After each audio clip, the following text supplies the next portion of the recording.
Start. इतिहास गवाह है कि युद्ध कभी देशों के बीच नहीं बल्कि विचारधाराओं और सत्ता के बीच होते हैं।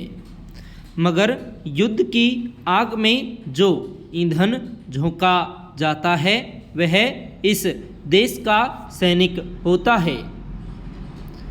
एक सैनिक जिसे शुरू से ही अनुशासन और आज्ञा पालन की घुट्टी पिलाई जाती है वह देश के लिए जान हथेली पर लेकर निकल पड़ता है।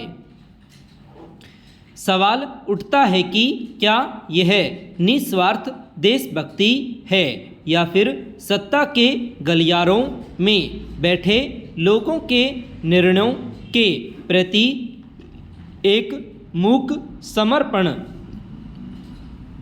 सैनिक प्रशिक्षण का मूल आधार ही यह है कि सवाल मत करो, चाहे वह रूस यूक्रेन का युद्ध हो, ईरान और अमेरिका के बीच जंग हो। हर जगह सैनिक एक ही सांचे में ढला होता है।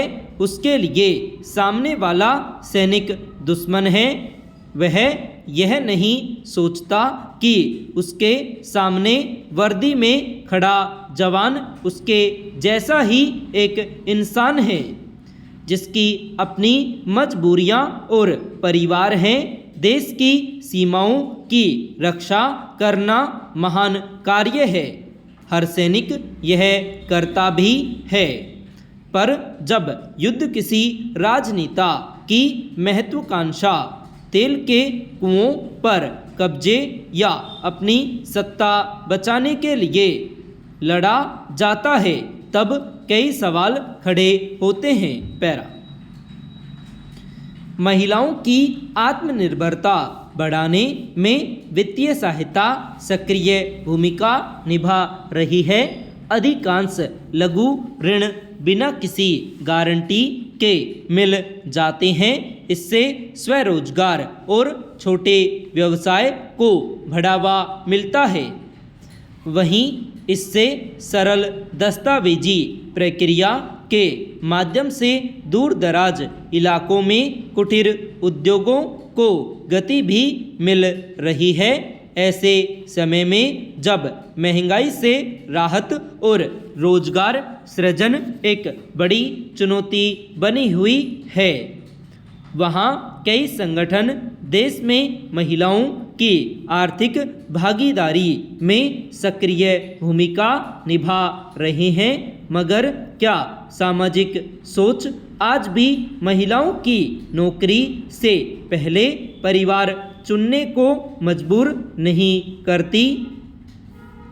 कई क्षेत्रों में महिलाओं की सक्रिय भागीदारी न केवल उनकी आय बढ़ा रही है बल्कि ग्रामीण अर्थव्यवस्था को भी गति दे रही है। इससे स्थायी आजीविका के माध्यम से गरीबी कम करने में मदद मिलती है।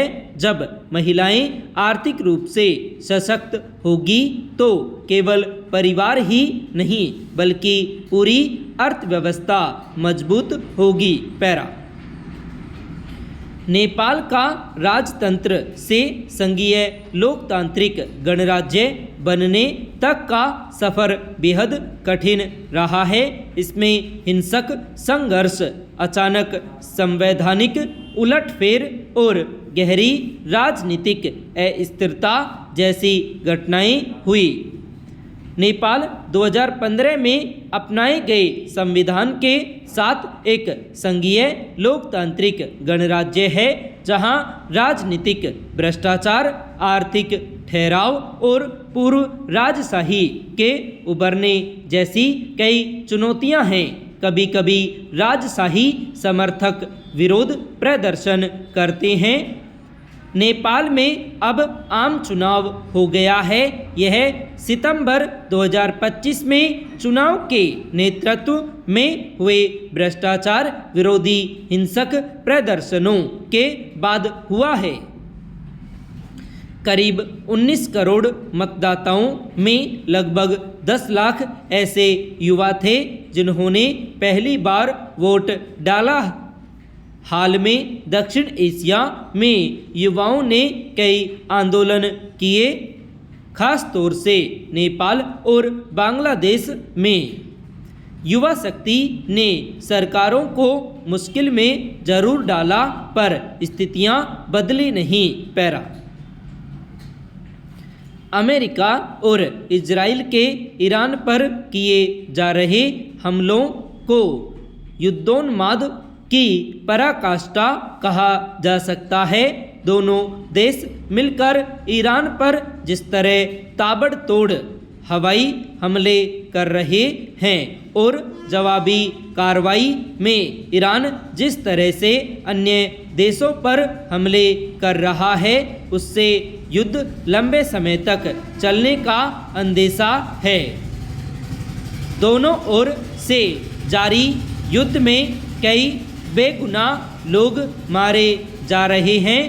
आज कई देश युद्ध की विभीषिका झेल रहे हैं, जिनमें कई घातक हथियारों का प्रयोग किया जा रहा है। नई तकनीक पर आधारित हथियारों की खेप तैयार है, जो आने वाले समय में धरती पर कितना कहर मचाएगी, इसका आकलन करना मुश्किल है।